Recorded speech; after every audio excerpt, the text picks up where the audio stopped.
We divide 431 by 5 in a long division method. 5 times 8 is 40. On subtracting we get 3. So now we put down this 1 and it is 31. 5 times 6 is 30. On subtracting we get 1. So now we have no any other number to put it down. So we take here decimal, so that we put 0. So it is 10 and 5 times 2 is 10.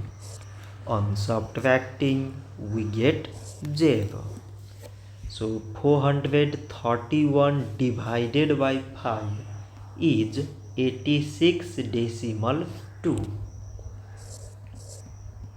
So this much for today and thanks for watching.